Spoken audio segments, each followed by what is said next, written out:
இதுதாண்டா எங்கூரு முறைச்சா உன்னை மறப்போம் நீ அடிச்சா உன்னை அழிப்போம் டக்கரு டக்கரு டக்கரு டக்கரு இதுதான் என் ஊரு டக்கரு டக்கரு டக்கரு டக்கரு நீ மோதி பாரு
இதுதான் என் ஊரு டக்கரு டக்கரு டக்கரு டக்கரு நீ மோதி பாரு மாட்ட பெத்த புள்ளைய நினைக்கிறோம்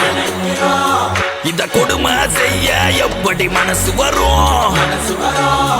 இதன் பின்னே உள்ள சர்வதேச அரசியல் வியாபாரத்திற்காக நடந்திடும் வெறிச்செயல் இந்த விளையாட்டை தடை செய்தால் நாட்டு மாடு அழியும் வெளிநாட்டு நிறுவனங்கள் வியாபாரம் பெருகும் அறியாத தமிழா உன் அறியாமை பிள்ளையால் உன் அடையாளம் இழந்தால் நீ மெதுவாக அழிவாய் அடையாளம் இழந்தால் உன் தாய் நாட்டில் நீயும் ஒரு அகதியை மாறிடுவாய் இது மாட்ட பத்தின பிரச்சனை இல்லவா நாட்ட பத்தின பிரச்சனைடா நாட்டின் பொருளாதாரமே வீழும் நாமும் எடுக்கணும் பிச்சையடா